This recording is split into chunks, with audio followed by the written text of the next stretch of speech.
First of all, thanks for having me, guys. I really appreciate it. I've listened to your show off and on for the past year or so, so it's been great. Um, let's see, formative years. Well, I think it all started when my dad took me out for lunch or family, and I wanted to order a beverage. It was like a Coke or something. And he said, no, no, no, you can't order that. Better order a glass of water with a slice of lemon instead. It's better for you and it's free. So that is something that stuck with me ever since middle school about trying to discover what is the value of things and not to waste money. Another lesson I had is never fail due to a lack of effort because effort requires no skill. And so the idea behind that is to say, look, you can fail because someone else is smarter than you, better looking, better connected or whatever. But if you fail because you didn't give it your best, you're always going to look back with a regret for not having tried your best. And then finally, I worked in equities in finance for 13 years. And so I saw a lot of booms and busts. I joined Goldman Sachs in 1999. The dot-com bubble busted in March 2000. And then I saw all these fortunes just disappear within a matter of months. And so ever since that time, I decided to diversify and buy hard assets. So hard assets mainly in real estate, because already the equities market, my career and my pay was already tied to the stock market. So I needed to diversify my career and my net worth. And I just didn't want to see things just go poof overnight in a matter of months as well. And as someone who, like today, such a prolific writer, have such a great audience with your platform, Financial Samurai, and now the book, like I'm kind of curious, like thinking about as you're going up through high school, getting ready to go to college, like what did you see your life being? Like what did you see a world in finance? Did you stumble into that? Like how did you envision your life would be? Because to me, that's always fun. Like we know where you're at now, but kind of digging into where do you think you would be? Well, my parents worked for the U.S. Foreign Service. And so I guess like all children or many children, I thought maybe I could follow my parents' footsteps. But I discovered that the U.S. Foreign Service exam has like a 1 or 2% acceptance rate. I didn't know how difficult it was. It was like a written exam, an oral exam over a course of multiple days. And I thought to myself, there's like no way I'm going to be able to pass that. So forget about that. And then I had a lot of friends growing up in Malaysia, where I went to middle school, who had parents who were entrepreneurs. And they always were the ones who had the nicer cars and the hills in the homes. And they didn't have sexy businesses. One had a carton drink company, and one had a chicken farm. And I was like, wow, but they're rich. So it sounds pretty good to me. So I always thought I wanted to be a businessman, but I didn't know exactly what type of business to do. And so when I got to college, I was pretty frugal. I decided to go to the College of William and Mary because at the time it cost $2,800 a year in tuition versus about $22,000 for private school. And I said, well, if I could graduate with a $30,000 a year job, I would be happy. And if I graduated with no job or a minimum wage job, at least I knew I could pay back my parents because I had worked at McDonald's for $4 an hour. So that was my mindset going forward. But instead, I studied economics, and my father in high school, he showed me the stock tickers at the back of a newspaper. And he's like, oh, this is what stock investing is. And that really whetted my appetite. So I decided to try to work in finance, and that's what happened. I got really lucky there. So as someone who enters high finance, I know you worked at, remind me of the two places, I'm totally blanking now. Was it Credit Suisse and somewhere else? So Goldman Sachs for the first couple of years, and then Credit Suisse for another 11 years. Okay, so two high caliber finance jobs. As you're working in those jobs, I'm assuming you're getting these pay raises, bonuses, all the good stuff that comes in corporate finance.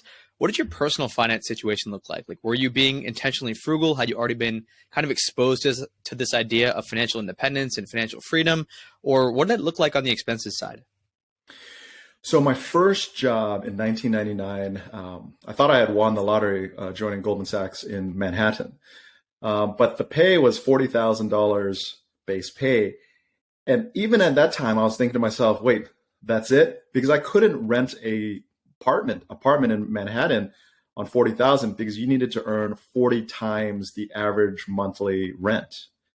So I found a studio. I think it was like $1,800 or $1,900 a month, which was relatively affordable then. And I split it with my buddy. So my high school buddy. So we lived in a studio, but two of us dudes, and we put up like this partition wall. And the first day of work was 5:30 in the morning, and it was dark. And I was thinking to myself, man, this sucks. But I was like, okay, I got to show up. And it was 5:30 a.m. And then I remember having to stay until 7 p.m.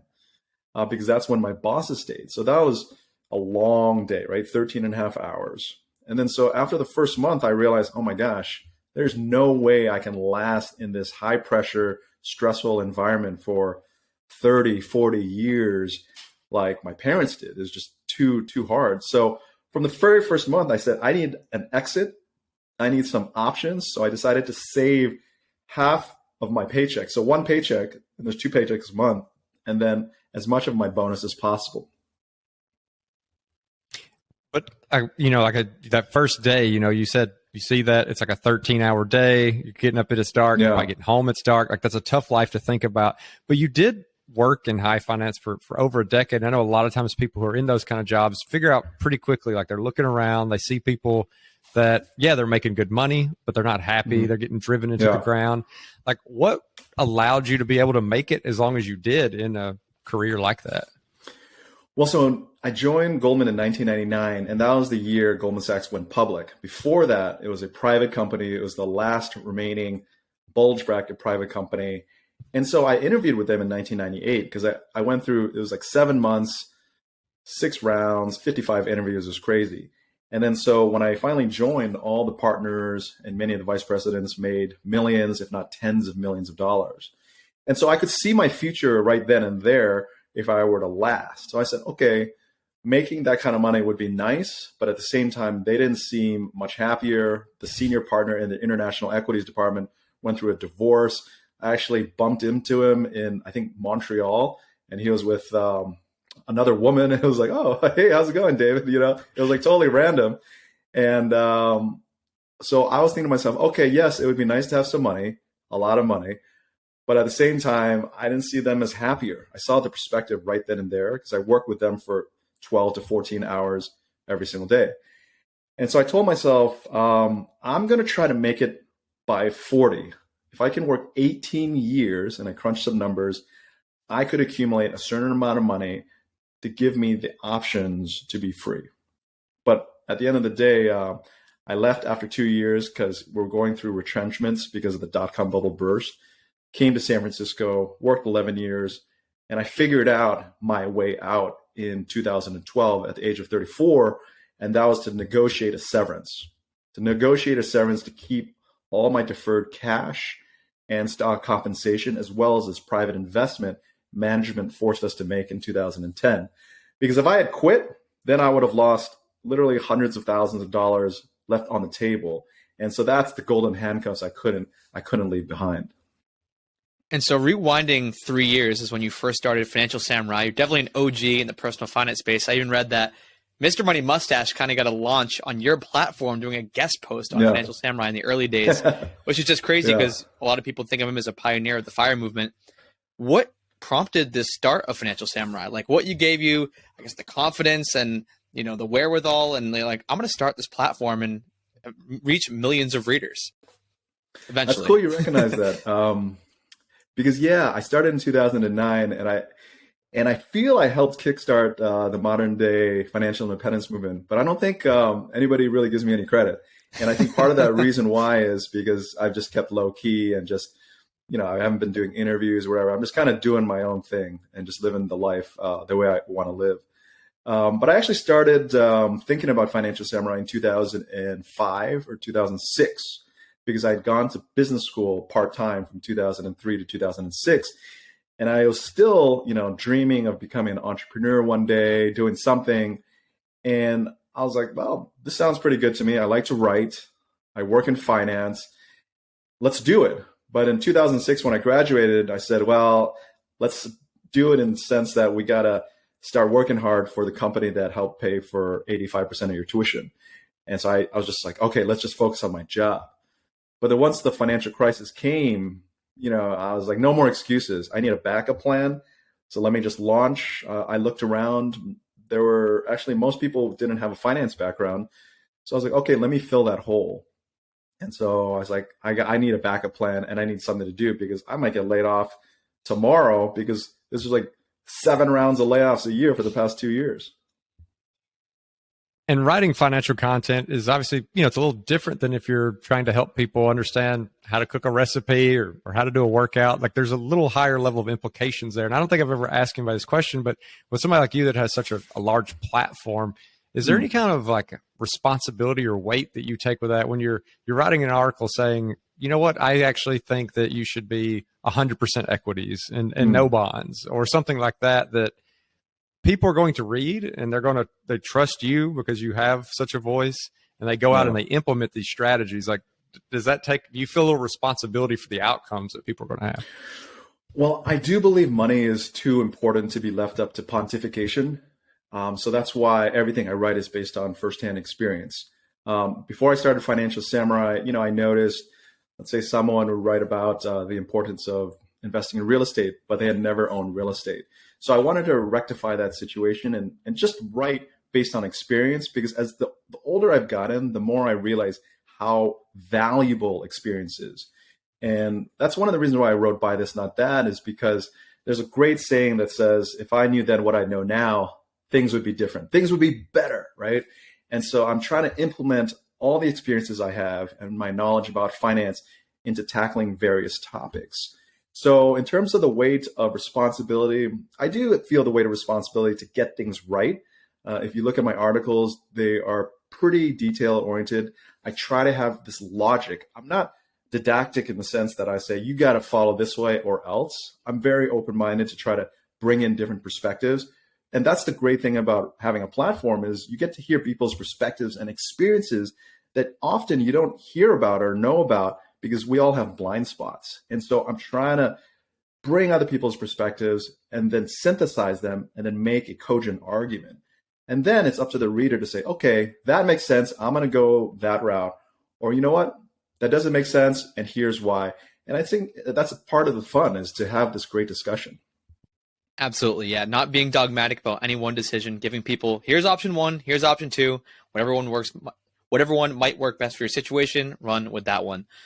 I'm curious though, Sam, from a motivation standpoint. So you have this blog, Financial Samurai, from 2009. You're still running it today. You have over 2,500 articles. I think I read 90 million people have visited the site, like 200,000 comments. What prompted you to want to write a book? Like, you've already written God knows how many words. I don't even have a guess. And now you go and tackle, this beast, which is a book. I know it's just like such an arduous writing process, editing process, getting it out there. What prompted everything? So I think the first prompt was rejection and failure. Back in 2011 or 12, I tried to get a literary agent, and I sent out probably 24 emails, manuscripts, and I got nothing, either crickets or just no thank you. And so I later found out recently that only supposedly like 1 to 3% of aspiring authors get literary agents, and less than 50% of literary agents get book deals for their clients.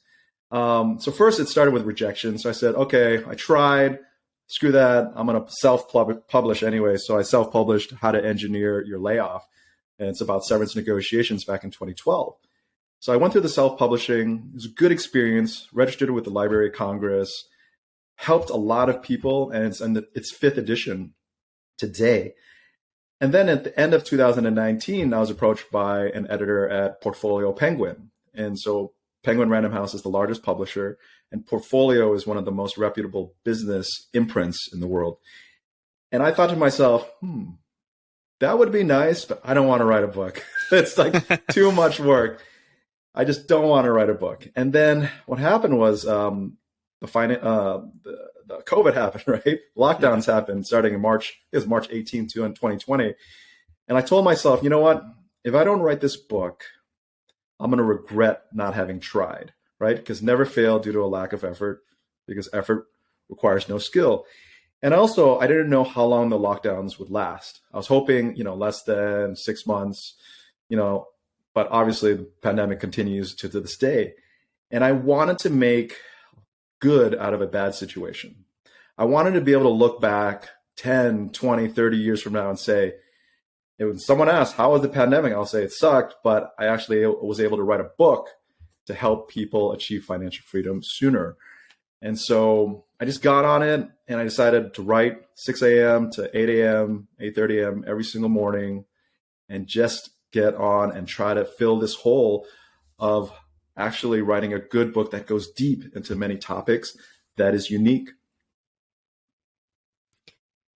One thing that's interesting to me, Sam, is just that, like, just called you Sam, you're on here, you're not behind the mask as it would be, the financial samurai mask. And you wrote an article about like stealth wealth. And it just made me think, like, how has that been important to you in your journey, and not only your like financial journey, but the journey with the website being a little bit more private? Like, why has that been so important to you when realistically, with the audience that you have, like, it would be so easy to monetize, and it would be so easy to just put yourself out there more and to make an entire life out of just that brand? I don't know. It's, I've never had the desire to be famous or just have that attention. I don't have Instagram or anything, and I try to minimize my social media. I'm just kind of busy living my life, and I'm really busy because I have 2 kids, 2.5 and 5.5, and they take up a lot of energy and time. Also, it's true. I have these investments that provide passive income so that I can do what I want, so that I don't have to spend as much time monetizing. And I have been around famous people, rich and famous people, and I don't know if that's the life that I want. I have a friend who played basketball for the Golden State Warriors, and the Warriors won the NBA championship 3 times. And we were just chilling at a corner bistro in Oakland, California. We had a 2-hour lunch. And I swear in that 2 hours, 5 people came up to us, asked for his autograph, gave everything from, told them stories about how their kids played basketball, to providing weed services for free, to bodyguard services. And I was thinking to myself, I mean, that's pretty cool that you're so admired. But I don't know if that's the life that I want. And the other thing I thought was really fun and challenging was to be able to write content based on the quality of my writing alone. Think about that. There's no marketing. There's no me getting on TV or YouTube or podcast really and just saying, this is me, check it out, and here's my background. I thought it would be cool, and it's like life on hard mode, to try to write something good enough that would resonate with people without having to see me as a person. And I thought that was a great challenge. But one of the reasons why I wanted to come out was because I wanted to diversify the space and to be able to speak up for Asian people. There's been a lot of news stories about Asian hate since 2020. And as a father now, I want my kids to be proud and to also see people who look like themselves in the media and doing the things that they might want to do one day. That's awesome, man.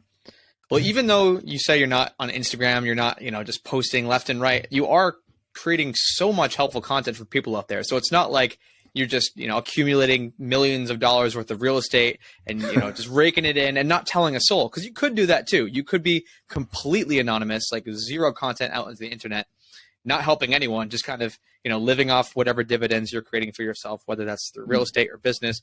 But you chose to kind of go the altruistic route of helping other people, showing other people what it's really like you said, using firsthand experience to tell people how to make decisions.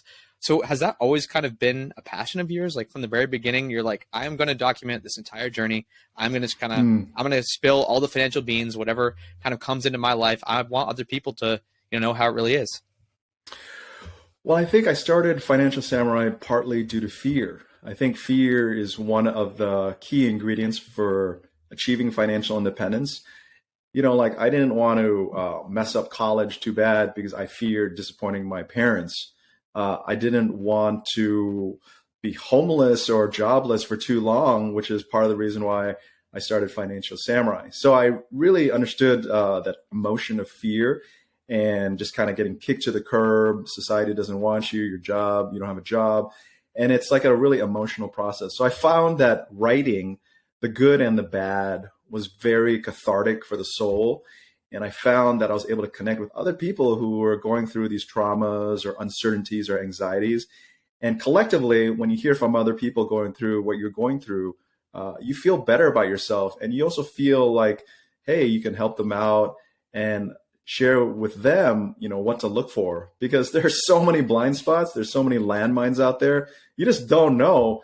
And I just think it's wonderful to share, but also wonderful to learn from other people.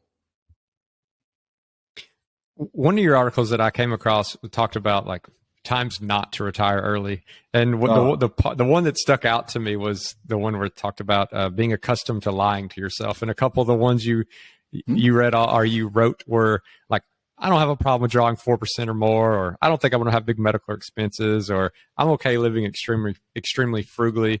I'm just curious, like as someone who has, reached that point, been able to retire early, kind of, were there any things you found after pulling the trigger where you're like, maybe I was overselling myself a little bit, or do you feel like you had such a bulletproof plan and you kind of overplanned that you never found yourself in that position? Well, I mean, I don't know what I don't know. So that's the fun part of chronicling things. And so, one of the negatives of fake retirement, I call it fake retirement now. I'm trying to really embrace the criticism because, the writing doesn't write itself, right? The recordings of the podcast don't record themselves. One of the interesting and most jolting things is the loss of identity and the loss of being someone supposedly important in society because you had a job that people called you and emailed you about for help. And so once I left the finance industry, I didn't have any clients anymore. I just had me, myself, and I just try to figure things out. Luckily, I did the 1 foot out and 1 foot in approach where my wife, who's 3 years younger than me, continued to work for 2.5 years before she also negotiated severance in 2015 to join me. But the things don't always go according to plan. And so the downside was, man, am I an idiot for leaving so much money at such a young age? That's, now that in retrospect, I think about, I'm 45 now. I think I should have probably just gutted it out until 40. I probably maybe would have made more money and I would have had more security. Maybe I would have had children sooner because I wasn't as afraid of, that financial responsibility. I think maybe that's probably the biggest thing. Other things, I feel really lucky because we've been in a bull market. When I left in 2012, it was kind of like the start of everything taking off. And so when you leave your day job behind, then it's much easier to ride that wave versus if you leave at the top of the market and then everything goes down for 3-4 years, then you're like, oh, okay, maybe I made a really big mistake. So I feel very fortunate. So during this time, you're building these passive income streams. I know you're making money from real estate. You're making money from Financial Samurai. I think I read somewhere you're making around $300,000 per year in passive income. Is that correct? Yeah, that's about right. So a phrase that I saw you use, and I think this is going to be important for listeners to conceptualize and understand, is surviving the J curve. Because I'm sure that's not how it started out, Sam. You didn't just, buy this awesome business or buy this hotel, and all of a sudden you're making $300,000 a year in passive income. It's a slow and arduous journey, and it takes a lot of grit. It takes a lot of seeing it through. So, could you just, I guess, one, explain where your passive income sources are coming from nowadays, and two, what you mean by that phrase, surviving the J curve?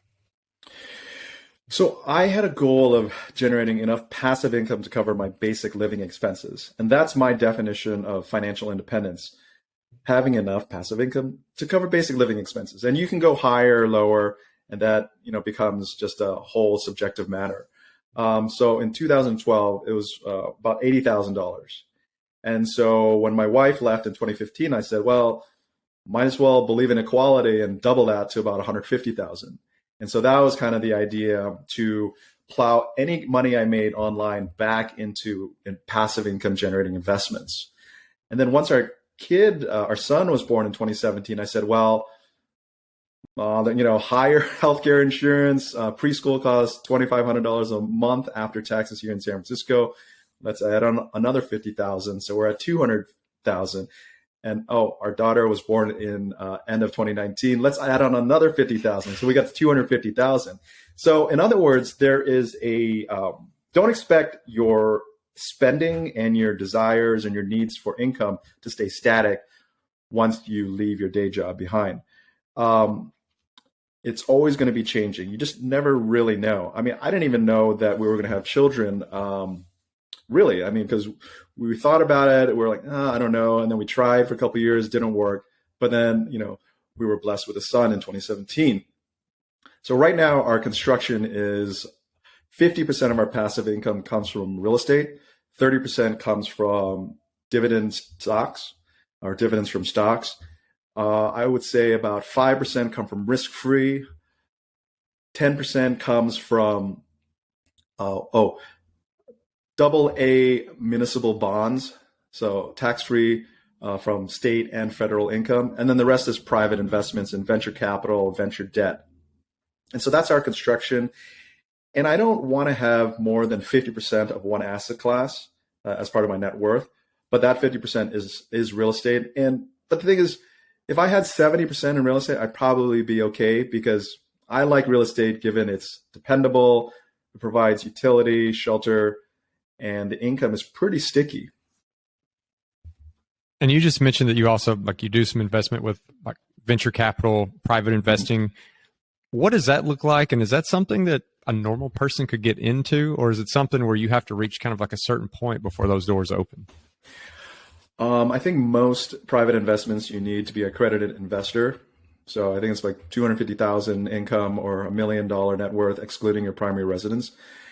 So I don't recommend angel investing or private equity investing because we have no edge versus the big dogs who have been in it for decades, who have all the connections. We're left investing in the scraps. So I recommend, if you want to do venture capital or venture debt, to invest in one of the top venture debt or venture capital funds. Because these folks really, I mean, it's so obvious because I've met all of them. They all know each other. They vie for the same deals. They get the best. It's very competitive. They have the reputation, the capital. Yes, you're going to have to pay probably 2% and 2% of assets under management and 20% of the profits. But that's the price to pay for admission, to diversify and to potentially earn a higher rate of return through a different asset class. So I just want to hop back to the J curve because I really want to hear your answer about this, Sam. I know you gave us an awesome answer, and I didn't want to poke it again, but I think the J curve concept is so important, and I'm sure it was something that you faced with Financial Samurai, with your real estate investing journey, with anything that is difficult. It takes a long time. It takes a lot of grit. It takes a lot of grinding out. You don't see results right away. So I'd love if you could talk about that for a second. Well, that's the J curve. You put your capital in. You don't get a return for a while. For example, here in San Francisco, the cap rates are 2 to 4%. So it's very low in this in the real estate world. So you can't make a cash flow positive investment on your rental property for 2 to 3 years usually. Whereas if you go to the Midwest, Sun Belt, you can often, after putting 20% down, get an immediate positive cash flow return on your investments. And so in that respect, that J curve is, you got to be cash flow negative for 2 to 3 years and hope your property appreciates in value enough and rents appreciate enough. So after the 3 years, after you're down in the negative, you're going positive. So that's the J shape.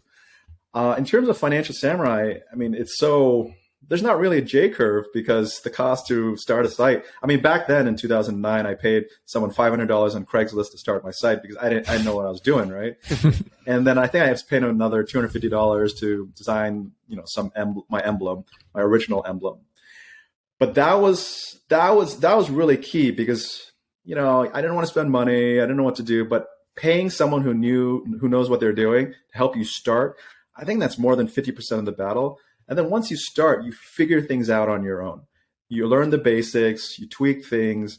And yes, Financial Samurai, it was ignored. People like, who are you? You just get ignored for the first year. But if you show up, you keep on showing up every single week, you comment on the other people's sites, you promote other people's stuff, sooner or later, someone will, take notice. And then it just started continuing to go up after about the first year. So I'll do a little bit of a step back myself. I know we talked about, feeling comfortable retiring, but then also talking about how your expenses, like what you imagine your expenses would be and how much passive income you would need, continue to change and multiply it actually several times. So for somebody who's trying to plan that, it feels like there's definitely a balance there. Like you you want to be able to retire early. You don't want to overstuff the bag and work for too long, but then you also need to understand that things could change going forward. So with someone with your experience, do you have any advice for people as they try to thread that needle between not just continuing to work for no reason, but also, being prepared for unknowns? Well, I think it's maybe helpful to look at the end in mind. So the median life expectancy for Americans is about 78 to 82, male or female. So let's just say it's 80. And so your life is half over by 40. And also, you don't want to look back on your life with regret, not having tried your best to do something new or to do something that's meaningful and purposeful with your life. So I believe the best age to retire early from something that you don't really love, you can go on to do something else, is between the ages of 42 to 45. Because you spent 20 years post high school or college doing the work. Hopefully you're saving at least 20% or greater of your after-tax income, and you're maxing out your tax advantage accounts. And after 20 years, if you do the math, and it's all in the book, Buy This, Not That, or you can just go to a compound calculator, you'll find that you should be able to amass a decent amount of money after 20 to 23 years to do something new that might not pay as well, but you're really, really passionate about. So that's the framework I look at, because money there's always another dollar to make, but the time is what's the deciding factor, where you need to figure out when to step off. So if you're fortunate enough to listen to this podcast as a teenager or in your 20s, you can say, okay, you got 20 years. Now, obviously, if you're 40 years old already and you only have 2 to 5 years left until you reach that optimal age that I believe is time to take a leap of faith. If you want, you're going to have to step up that saving, step up that investing, and step up those side hustle income. But yeah, you're right. You don't have to, you don't want to just be miserable for so long, but I think it's worth being miserable for maybe 20 years. And so, 20 years, it's not all misery, right? Like I worked in finance for 13 years. There was 60 to 70 hour weeks. It wasn't all miserable. I had fun. I went out. I met new smart people. It was pretty cool. But obviously it was tougher than a 40-hour a week day job where you can just, clock it in. But I was able to work and compress that time so I could escape sooner. So I'm able to benefit on the back end. And so you've got to decide what you really want.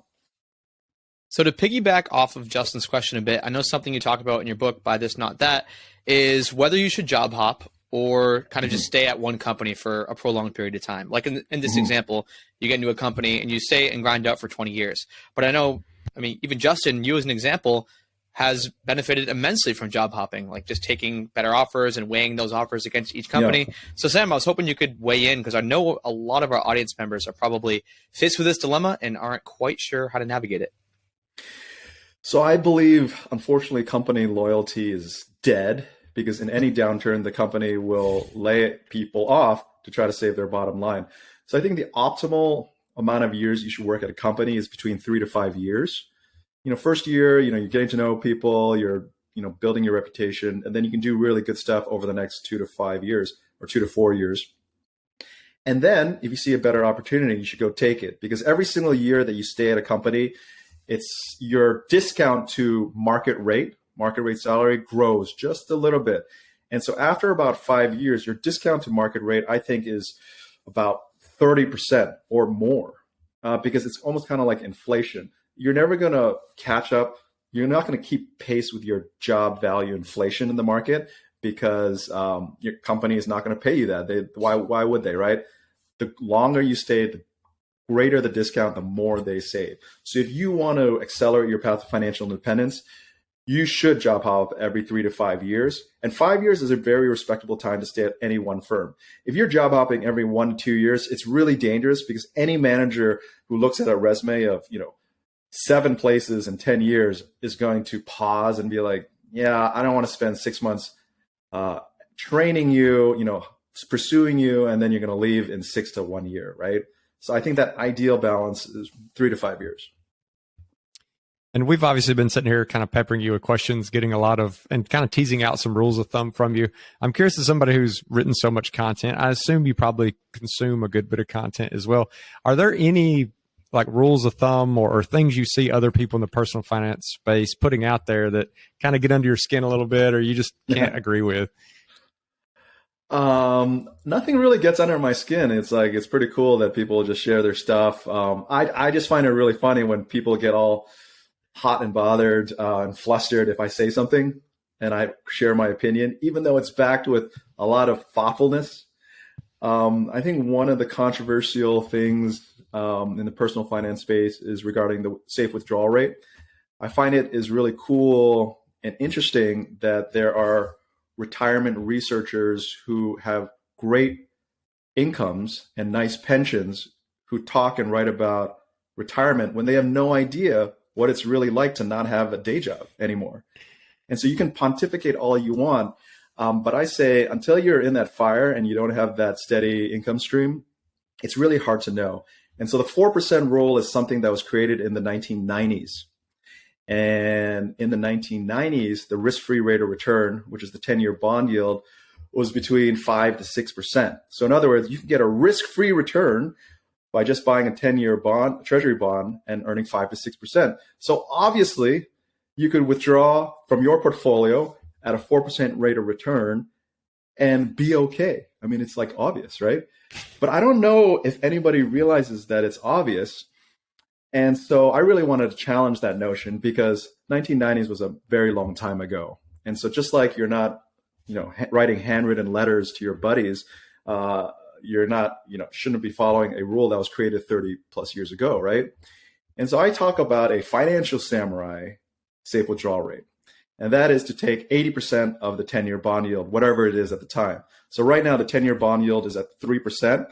So the safe withdrawal rate I recommend for someone who's just leaving their job for the first several years would be 3% times 80%. That's 2.4%. And some people just go apoplectic and say, oh my God, that's so low. That's ridiculous. How can you do that? You're going to have to save so much for your net worth. And my point is this, look, when you finally leave your job, things might not be what you expect. How you feel and, your certainty of your modeling in retirement without a paycheck is probably going to be very different. So be conservative in the first couple of years in your safe withdrawal rate. Maybe try to find supplemental retirement income and maybe try to accumulate a bigger net worth. Because during those first couple of years, it can be very traumatizing. You can question yourself a lot. And this new rule, I think will help you. So I do want to ask about the title of your book, Sam, very specifically, Buy This, Not That. What should I buy and what shouldn't I be buying if financial independence is the goal here? Well, the book is 110,000 words long. So the idea of answering that question would take a very, very long time. But I can summarize it for you in the sense that every single choice is an opportunity cost for not making that other choice. And over the past 13 plus years, I've come across a lot of people who have decision paralysis. And so analysis paralysis, decision paralysis. So they don't end up making any choice and then they let their lives pass them by. And I don't want people to feel regret. And so the concept behind Buy This, Not That, the theme behind Buy This, Not That is to help people think in probabilities, not absolutes. So in other words, don't feel like you need 100% certainty before making a decision. Because if you do, you're going to miss out on so many opportunities. Starting your website, starting your podcast, going for that startup job, asking that girl or boy out, whatever it is. Don't think in absolutes. And I have the 70-30 decision-making framework, which states that if you believe with 70% certainty that you're going to make the right choice, go with it with conviction, but also with humility, knowing that 30% of the time you're going to get it wrong. But that's okay unless it's something catastrophic, because you're going to be able to bounce back, learn from your mistakes, and make better decisions going forward. And Sam, you've spent a lot of time teaching the world of personal finance. And one thing that me and Cody could never speak to is having children. You mentioned, you had children, you weren't sure you're going to have children. Yeah. When you think about you have such an analytical way of looking at these problems and presenting them. Obviously teaching kids is just so different. Do you think about ways in which you can instill some of these kind of financial cornerstones into your children's life and just what that experience has been like? I think what's really important is not just talking about things, not jibber jabbering, but actually getting into the weeds, literally, and doing the work, showing your children that you are working. So one of our rental properties is in walking distance from our home. So what we do, I take my son and we go literally pull the weeds, because it's part of the lease that our tenant is supposed to pull the weeds, but he doesn't do it. So we go and do it. And then I explain to him, look, it's really important to be honorable and follow the agreement. And this is what happens. This is life as it is. And you can make excuses or complain, or we can go pull the weeds and we can go do it together and make some money. So really showing your children the things that you want them to do is super important. And I think part of the benefit of work from home is that you can show your children more often what you're doing. Oh, and there's this other thing. Cody, you don't have kids, right? Neither of us do. Nope, not yet. Okay, you don't have kids. Okay. So here's another thing that's really important. So I didn't know whether I wanted to have kids either. I wanted to focus on making money, being financially independent, just doing what I want. And then after I started having kids, I realized, wow, it's harder to have kids for some people than they might think. It's not just one time and you succeed, right? The average amount of attempts it takes to have a kid for just a normal fertile couple is about 7 times. So you got to plan that in, and plus 9 months of pregnancy, right? But what I realized after having kids is that you will love your kids more than anything in the world. There's nothing that comes close. Therefore, if you're thinking about having kids, or if you want kids, because not everybody wants kids, and that's fine. But I'm saying if you're thinking or if you want kids, it's probably better to have kids sooner, because you want to have the thing that's most precious in your life be a greater part of your life, because on the back end you're going to die, right? So you want them to be a larger percentage of your lifetime as possible. Keeping it real. Love it. Yeah.